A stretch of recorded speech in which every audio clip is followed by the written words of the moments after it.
একদম সাধারণভাবে ও কম সময়ের মধ্যে কিভাবে এই ঘুগনিটা রান্না করলাম সেটাই আপনাদের সঙ্গে শেয়ার করব।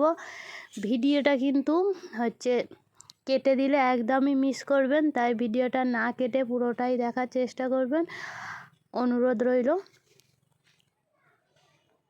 ঘুগনিটা করার জন্য যেটা সবচেয়ে দরকারি সেটা হচ্ছে মটর। এখানে আমি মটরটা সকালে ভিজিয়ে রেখেছিলাম আর ঘুগনিটা বানাবো সন্ধ্যার সময়।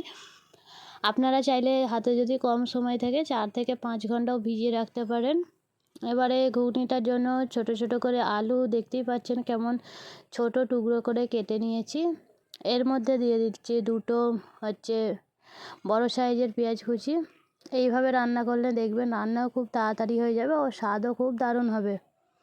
দিয়ে দিলাম একটা বড় সাইজের টমেটো, আদা রসুন বাটা,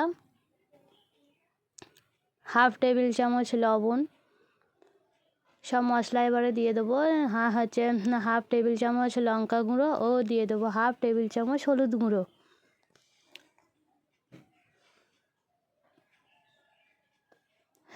দিয়ে দিলাম হাফ টেবিল চামচ হলুদ গুঁড়ো। এটাকে এবারে হাতে খুব ভালো করে একদম মাখিয়ে নেবো, যাতে মটর ও আলুর মধ্যে ভালোভাবে মশলাগুলো মেখে যায়। এরপর ঘুগনিটা রান্না করব, তার জন্য আমি প্রেসার কুকারে এখানে পরিমাণ মতো সরিষার তেল। তেলটা যখন খুব ভালো করে গরম হয়ে গিয়েছে তখন দিয়ে দিলাম একটা তেজপাতা, হাফ টেবিল চামচ কালো জিরে, হাফ টেবিল চামচ গোটা জিরে দিয়ে এটাকে খুব ভালো করে একটু নাড়াচাড়া করে নেব 1 থেকে 2 মিনিটের মতো। এরপরে যে হাতে মেখে রেখেছিলাম আলু আর মটরটা, সেই আলু আর মটরটা এর মধ্যে দিয়ে কিছুক্ষণ সময় নিয়ে নাড়িয়ে চাড়িয়ে কষিয়ে নেব। কষতে যাতে ঘুগনির রঙটা খুব সুন্দর কালার আসে, তাই জন্য এতে দিয়ে দিচ্ছি কাশ্মীরি মির্চ। এটা তেমন ঝাল হবে না, শুধু কালারটাই খুব সুন্দর করে তুলবে। আপনাদের কাছে যদি না থাকে তাহলে দিতে লাগবে না, না দিলেও কোনো অসুবিধা নেই। এরপরে এতে দিয়ে দেবো অল্প করে পানি দিয়ে ঘুগনিটাকে একটু 5 মিনিটের মতো ভালো করে কষিয়ে নেব। কষতে কষতে এর মধ্যে দিয়ে দিলাম হাফ টেবিল চামচ ভাজা মশলা, যেমন ধনে গুঁড়ো, আর দিয়ে দিলাম জিরে গুঁড়ো।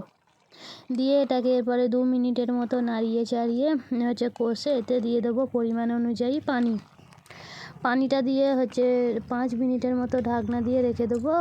3 থেকে 4টে এর সিটির দরকার। 3 থেকে 4টে সিটি হলে এটা সবগুলোই খুবই তাড়াতাড়ি একদম সেদ্ধ হয়ে যাবে ও স্বাদও খুব দারুণ হবে। পানি দিয়ে দিয়েছি পরিমাণ অনুযায়ী। এরপরে এতে দিয়ে দেবো ঢাকনা।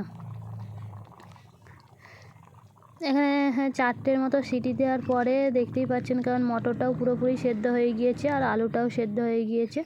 এতে দিয়ে দিলাম ধনেপাতা কুচি আর দিয়ে দিচ্ছি গরম মশলা।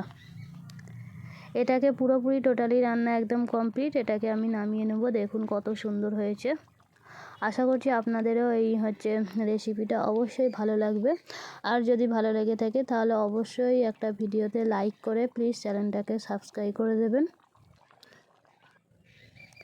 এই দেখুন রান্নাটা টোটালি কমপ্লিট, কত সুন্দর হয়েছে।